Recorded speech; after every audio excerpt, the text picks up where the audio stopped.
6 മാസക്കാലം നീണ്ടുനിന്ന ജലപ്രളയം അതവസാനം കുറിക്കുന്നത് പരിശുദ്ധമായ മുഹറം മാസത്തിലാണ്. സുബ്ഹാനല്ലാഹ്. റജബ് മാസത്തിൽ ആരംഭിച്ച യാത്രയാണ്. ശഅബാനും റമളാനും ശവ്വാലും ദുൽഖഅദയും ദുൽഹിജ്ജയും പിന്നിട്ട് മുഹറമിലായപ്പോ 10 സമാപിച്ചു. വലിയ രക്ഷയാണ് അല്ലാഹു സുബ്ഹാനഹു വ തആല നൽകിയത്. അതും ഈ ആയത്തിന്റെ ഉദ്ദേശത്തിലുണ്ട് എന്ന് ഖുർആൻ പണ്ഡിതന്മാര് നമ്മെ പഠിപ്പിക്കുന്നു. അങ്ങനെ നോക്കുമ്പോ നമ്മളൊക്കെ ആ കപ്പലിൽ വന്ന സന്തതികളാണ്. ഇനി വരാനിരിക്കുന്നവരും കപ്പലിൽ വന്നവരാണ്. കാരണം ഉപ്പാപ്പമാരങ്ങനെ മുന്നോട്ട് ചരിത്രം പരതി നോക്കുമ്പോ നൂഹ് നബി അലൈഹിസ്സലാത്തു വസ്സലാമിന്റെ കാലം മുതൽക്ക് ഇങ്ങോട്ടുള്ളവരൊക്കെ ആ കപ്പലിൽ വന്ന സന്തതികളല്ലേ. അതിൽപ്പെട്ടവരാണല്ലോ ഉമ്മത്തായ ഉമ്മത്ത് മുഹമ്മദ് സല്ലല്ലാഹു അലൈഹി വസല്ലം. ആ കപ്പലിൽ വന്നവരല്ലേ. എല്ലാവരും ആ കപ്പലിൽ വന്നവരാണ്. റബ്ബ് സുബ്ഹാനഹു വ തആല രക്ഷപ്പെടുത്തിയത് കൊണ്ടല്ലേ നമ്മൾ ഈ ഭൂമി ലോകത്ത് താമസിക്കുന്നത്. അതേ അല്ലാഹു മുക്കിയങ്ങ് നശിപ്പിക്കാൻ തീരുമാനിച്ചാൽ പിന്നെ സഹായം ആരിൽ നിന്ന് കിട്ടാനാണ്? ആര് രക്ഷപ്പെടുത്തി തരാനാണ്? ഇല്ലാ റഹ്മത്തുൻ മിന്നാ വമതഅൻ ഇലാഹീൻ. രക്ഷപ്പെടാനുള്ള കാരണം അല്ലാഹു പറയുന്നു ഇല്ലാ റഹ്മത്തുൻ മിന്നാ, നമ്മൾ പ്രത്യേകം അനുഗ്രഹിച്ചത് കൊണ്ടാണ് രക്ഷപ്പെട്ടത്. വമതഅൻ ഇലാഹീൻ. എന്തിനാ രക്ഷപ്പെടുത്തിയത്? ഒരു നിശ്ചിത സമയം വരെ സുഖം കൊടുക്കാനാണ്. എന്തിനാ സുഖം കൊടുക്കുന്നത്? അല്ലാഹനെ വിശ്വസിക്കാത്തവർക്ക് അല്ലാഹ് എന്തിനാ സുഖം കൊടുക്കുന്നത്? ആഖിറത്തിൽ ചിന്തിക്കാൻ എനിക്ക് നീ ടൈം തന്നില്ല എന്ന് ഒരു ദ്രോഹിയും പറയൂല. ഫിർഔനും പറയൂല, നമ്രൂദും പറയൂല, ഖാറൂനും പറയൂല, ഹാമാനും പറയൂല, അബൂജഹലും പറയൂല, ഉത്ബയും പറയൂല, ശൈബയും പറയൂല. ഒരൊറ്റടിക്ക് അല്ലാഹ് അവരെ ശിക്ഷിച്ചിട്ടുണ്ടോ? ഇല്ല. എത്ര കാലമാണ് സുഖജീവിതം നൽകിയത്? ഭക്ഷണങ്ങളും പാനീയങ്ങളും ഒക്കെ നൽകിയിട്ട് യാത്രയിൽ നല്ല സുരക്ഷിതത്വം കൊടുത്ത് അല്ലാഹു രക്ഷപ്പെടുത്തിയത് ചിന്തിച്ചു പഠിക്കാനാണ്.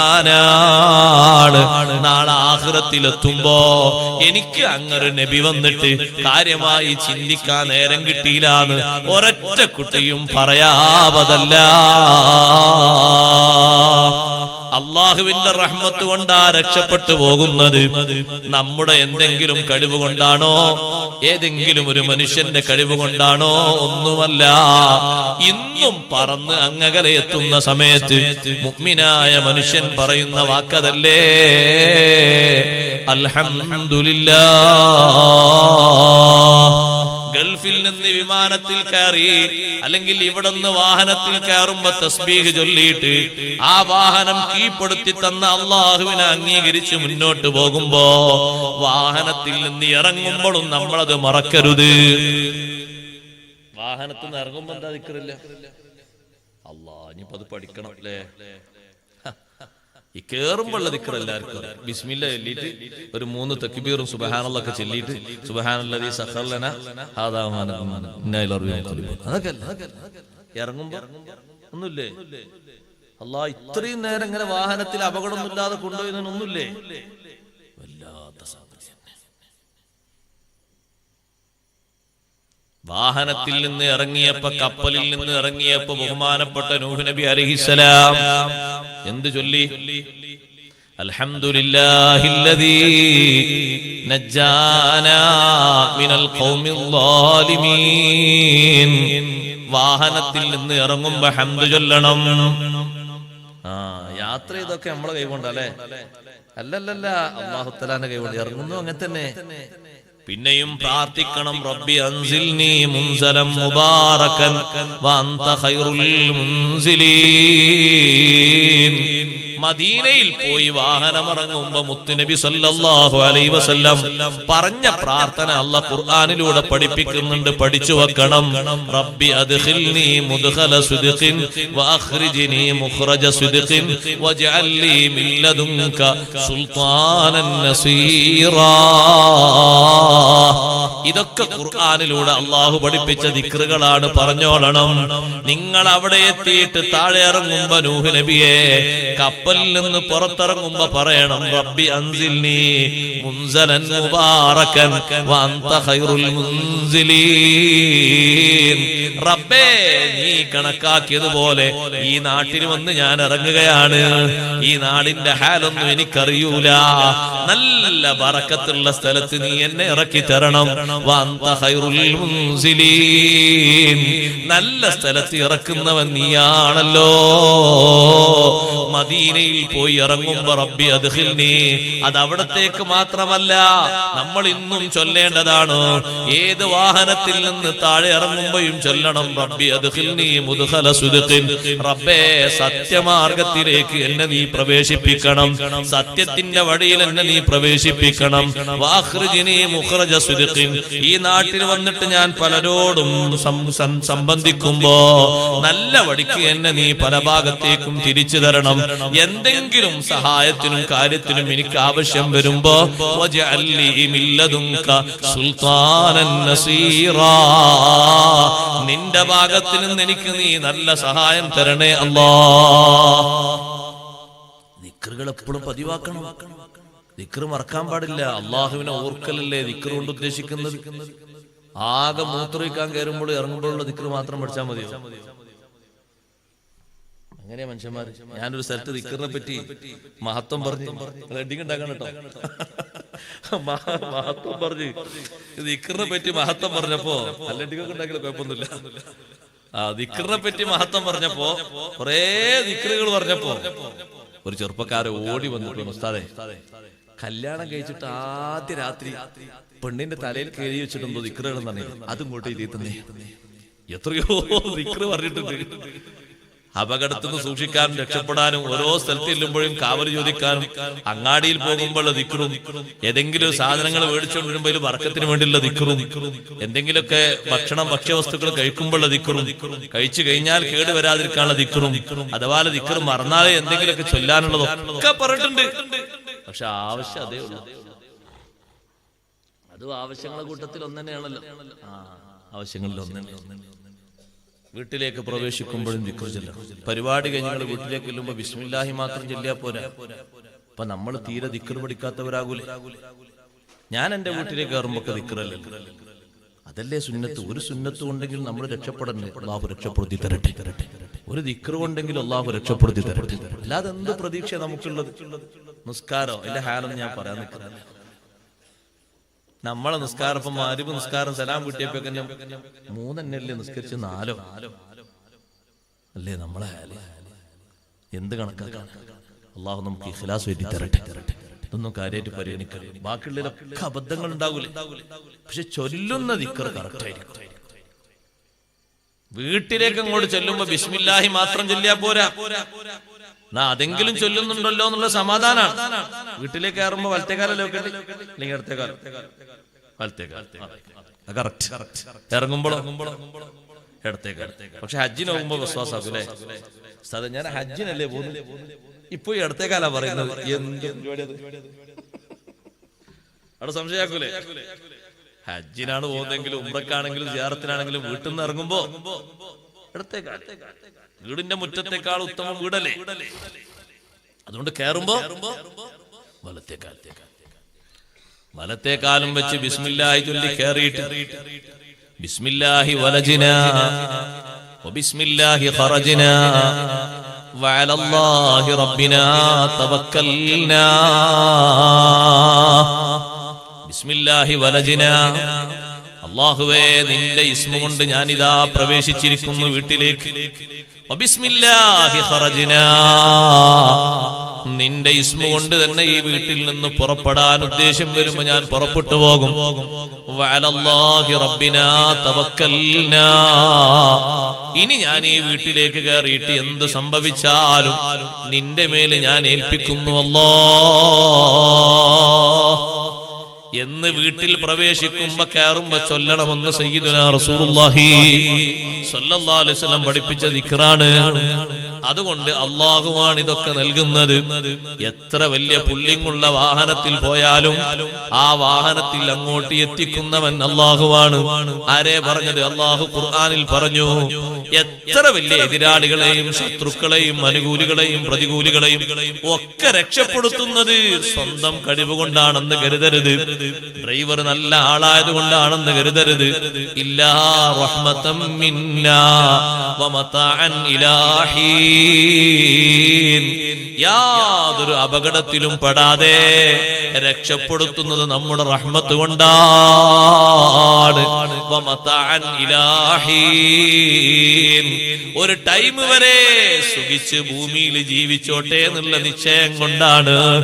അള്ളാഹ് അങ്ങനെ നിശ്ചയിച്ചത് കൊണ്ടാണ് തൊട്ടു മുന്നിൽ അപകടം വന്നിട്ടും ഒന്നും സംഭവിക്കാതെ പോയത്. സഹോദരങ്ങളെ, അപകടത്തിൽ വാഹനങ്ങൾ മുഴുവനും തകർന്നിട്ടും ഓടിക്കൊന്നും പറ്റാതെ പോയത്. ആ വാഹനം കണ്ടാൽ ആള് ബാക്കിയില്ലാന്ന് എല്ലാവരും വിധിയെഴുതി പോകും. എന്നിട്ടും രക്ഷപ്പെടാൻ മാർഗം കിട്ടിയത് നമ്മളെ അന്തസ് കൊണ്ടാണെന്ന് ചിന്തിക്കരുത്, നമ്മുടെ കഴിവ് കൊണ്ടാണെന്ന് ചിന്തിക്കരുത്. ഇല്ലാ റഹ്മതം മിന്നാ വമതാഅൻ ഇലാഹി, അള്ളാഹുവിന്റെ റഹ്മത്ത് കൊണ്ടും അള്ളാഹു നമുക്ക് കണക്കാക്കിയ ആയുസ് കുറച്ചുകൂടി ഭൂമിയിൽ ബാക്കിയുള്ളത് കൊണ്ടുമാണ്.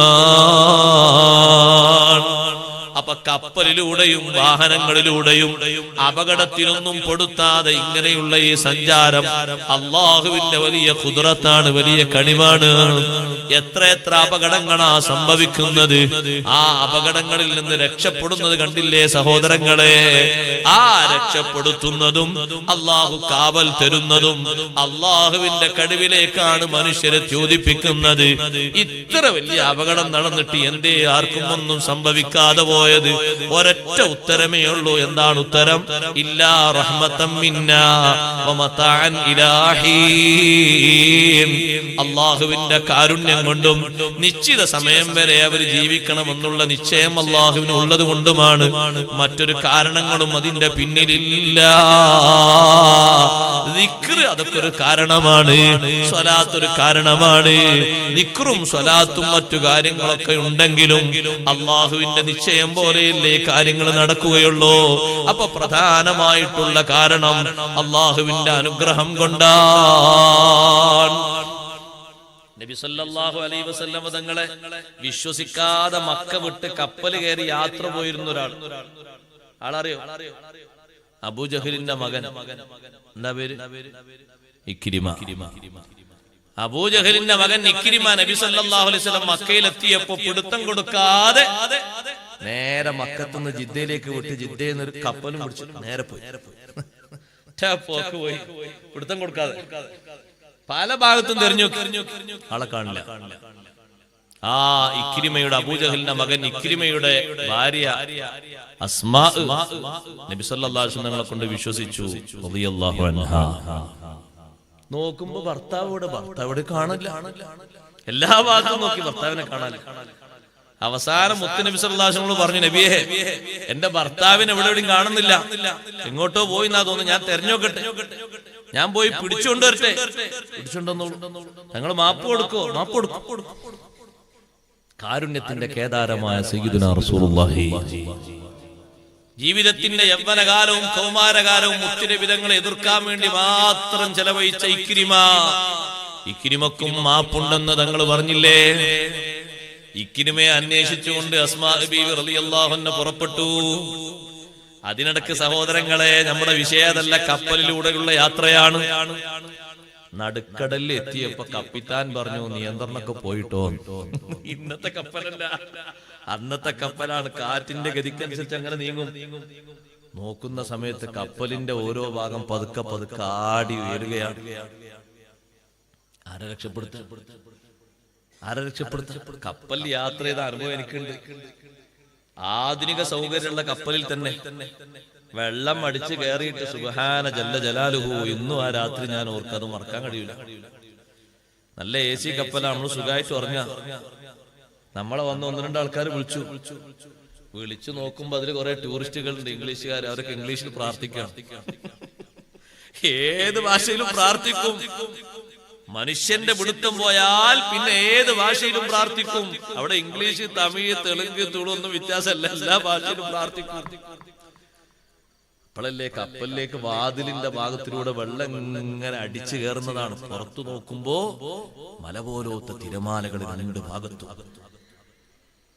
രാവിലെ ലാൻഡ് ചെയ്യേണ്ട കപ്പല് വൈകുന്നേരം എത്തിയത്.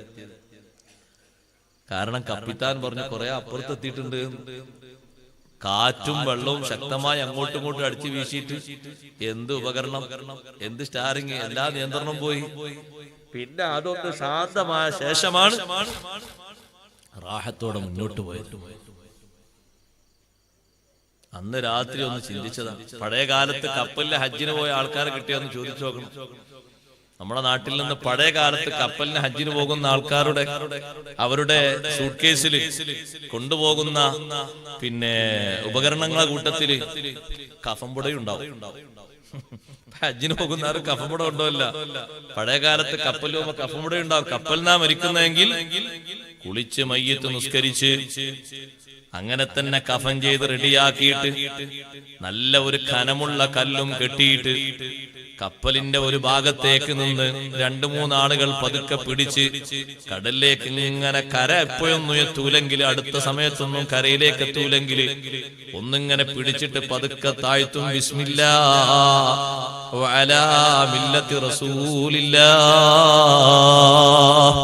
സ്വല്ലല്ലാഹു അലൈഹി വസല്ലം. എന്താണതൊക്കെ രംഗം. അബൂജഹലിന്റെ മകൻ ഇക്രിമയോട് കപ്പിത്താൻ പറഞ്ഞു പിടുത്തം വിട്ടു. ഇനി എന്ത് ചെയ്യും? ആരെ വിളിക്കാൻ? കുറച്ചാൾക്കാർ കപ്പലിലുണ്ട്.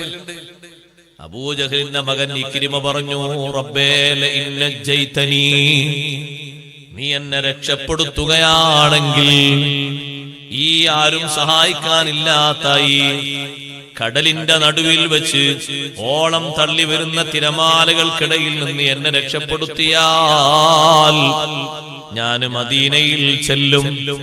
എന്റെ ഈ കൈ ഞാൻ നിന്റെ നബിയുടെ കൈ കൊടുത്തുകൊണ്ട് ഞാൻ എന്റെ കൈ കൊണ്ട് നിന്റെ നബിയുടെ കൈ മുസാഫഹത്ത് ചെയ്യും. രക്ഷപ്പെടുത്തിയാൽ ഞാൻ അങ്ങനെ ചെയ്യുമെന്ന് പറഞ്ഞപ്പോഴേക്ക് കാറ്റ് ശാന്തമായി.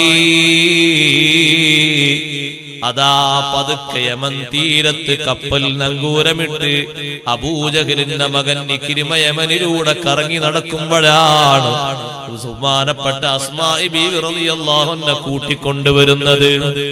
അസ്മാ ബീവി റളിയല്ലാഹു അൻഹയോടൊന്നും അപ്പ ഈ ചരിത്രം പറഞ്ഞിട്ടില്ല.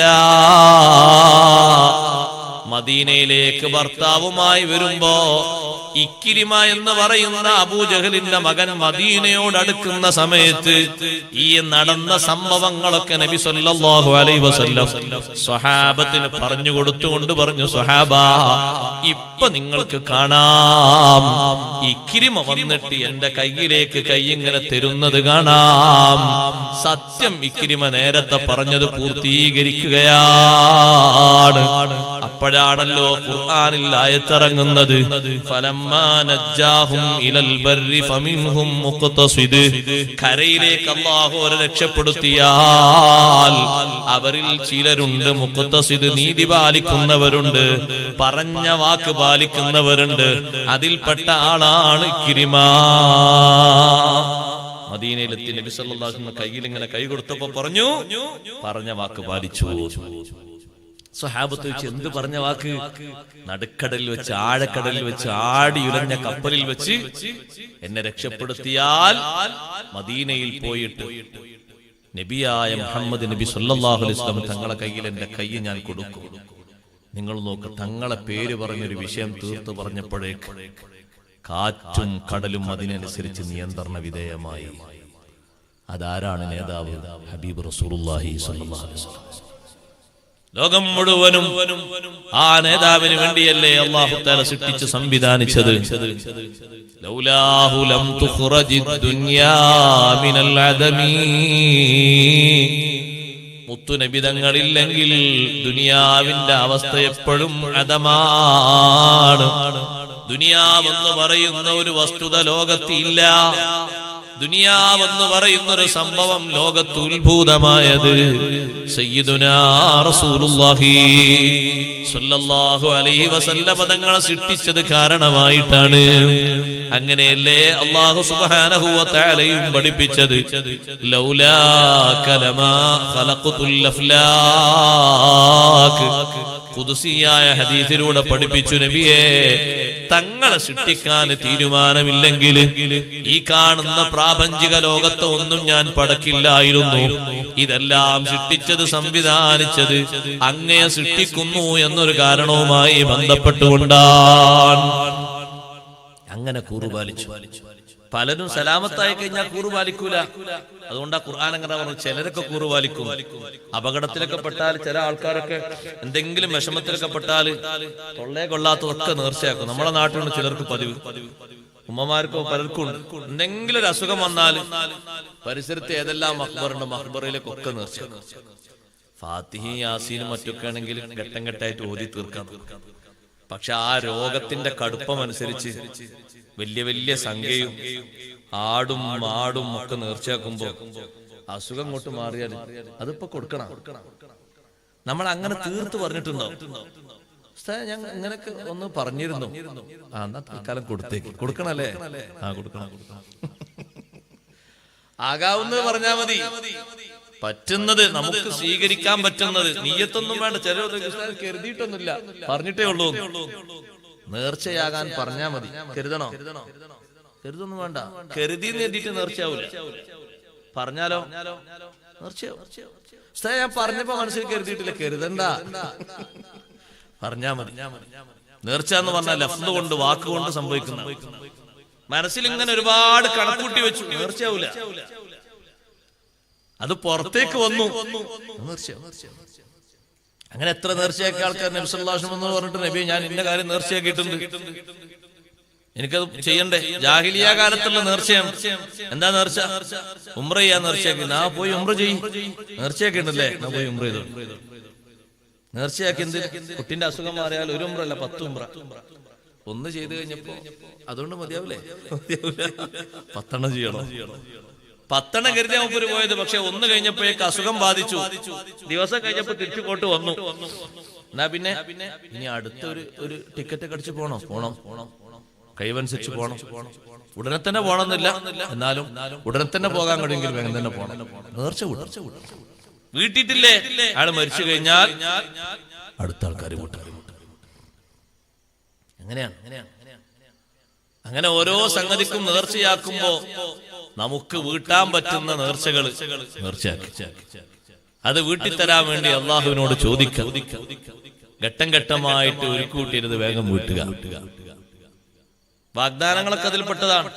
കുട്ടികളോട് ചിലർ പറയും, മോനെ +2 ഇത്ര മാർക്ക് ഉണ്ടായാല് ഉംറക്കുണ്ടോ? മാർക്കൊക്കെ കഷ്ടപ്പെട്ടുണ്ടാക്കി നേടി പഠിച്ച് അധ്വാനിച്ച് 4 മണിക്കൊക്കെ എണീറ്റ് കുട്ടി പഠിച്ച് എല്ലാ എസ്ഐയും മറ്റും ഒക്കെ പഠിച്ച് പോയിന്റ് കിട്ടത് ഇമ്പോർട്ടന്റ് എവിടെല്ലാം എഴുതിയിട്ടുണ്ട് അതൊക്കെ പഠിച്ചു. അങ്ങനെ മാർക്ക് കിട്ടി. നല്ല മാർക്കോടെ വന്നിട്ട് ബാപ്പയോട് വന്നതാ ഉദ്ദേശിച്ച രീതിയിലുള്ള +2 കിട്ടിയിരുന്നു. നിങ്ങൾ പറഞ്ഞ 6+, 7+ ഒക്കെ നിങ്ങൾ പറഞ്ഞു ഏകദേശം കിട്ടിയിട്ടുണ്ട്. SSLC നല്ല പ്ലസ്. ഫുള്ളായിട്ട് വേണമെന്ന് പറഞ്ഞിട്ടില്ലല്ലോ, പകുതിയിൽ അധികം കിട്ടി. ഉംറ നമുക്ക് പോണം, അള്ളാഹു തൗഫീഖ് നൽകട്ടെ എന്ന് പറഞ്ഞ് പിന്നെ അത് മറന്നു പോകാൻ പാടില്ല. പെട്ടെന്ന് അതിന് പോകാനുള്ള ഒരുക്കങ്ങൾ നടത്തണം. കഴിവിനനുസരിച്ച് വേഗം പോകണം. അതൊക്കെ നല്ല കാര്യം, കുഴപ്പമൊന്നുമില്ല. അതൊരു ഉംറക്ക് മാത്രമല്ല. ഒരു സൈക്കിൾ വാങ്ങിക്കൊടുക്കാന്ന് പറഞ്ഞാൽ സൈക്കിൾ വാങ്ങിക്കൊടുക്കണം. പിന്നെ ഇതിനങ്ങനെ പറഞ്ഞു, നീ പഠിച്ച് നന്നായി ഉഷാറായി നല്ല മാർക്കോടുകൂടി വന്നാൽ നല്ല ഒരു സൈക്കിൾ വാങ്ങിട്ട്. അപ്പൊ ഈ കുട്ടി പറഞ്ഞൊരു സൈക്കിൾ ഉണ്ട്, അപ്പൊ നല്ല വിലപിടിപ്പുള്ള സൈക്കിൾ ഓടല്ലേ അല്ലേ? ഇരുചക്ര വാഹനം തന്നെ. ഈ ലൈസൻസ് ഇല്ലാത്ത ഒരു സൈക്കിൾ ഓടല്ലേ, നല്ല വിലപിടിപ്പുള്ള സൈക്കിൾ. രാവിലെ വൈകുന്നേരം കാണാൻ കുട്ടികൾ ഓട്ടി പോകുന്നത്. എത്ര? 20,000 30,000 വലിയ വലിയ സൈക്കിൾ ഉണ്ട്. ഇന്ധനം നിറച്ചിട്ടില്ല, അല്ലാത്തൊരു സൈക്കിളില്ലേ ഇങ്ങനെ ഓട്ടിപ്പോകുന്ന ആ വലിയ സൈക്കിളാണ് ഉദ്ദേശിച്ചത്. അത് വാങ്ങിത്തരും എന്ന് പറഞ്ഞാൽ അതന്നെ വാങ്ങിക്കൊടുക്കണം, മാറ്റാൻ പാടില്ല. അതാണ് വാഗ്ദാനങ്ങൾ നിറവേറ്റുക എന്ന് പറഞ്ഞാൽ. അത് മറക്കരുത്. വാഗ്ദാനം നിറവേറ്റി കപ്പലിന് പഠിച്ചവനെ രക്ഷപ്പെട്ട് കഴിഞ്ഞാൽ ഞാൻ ഇന്നിന്നും കാര്യങ്ങളൊക്കെ ചെയ്യുമെന്ന് പറഞ്ഞാൽ അത് പാലിക്കണം. അള്ളാഹുവാണ് രക്ഷപ്പെടുത്തുന്നവൻ. അതും പറഞ്ഞിട്ട് അല്ലാഹു തആല നമ്മുടെ ശ്രദ്ധ ക്ഷണിക്കുന്നു, എല്ലാവരെയും വിളിക്കുന്നു.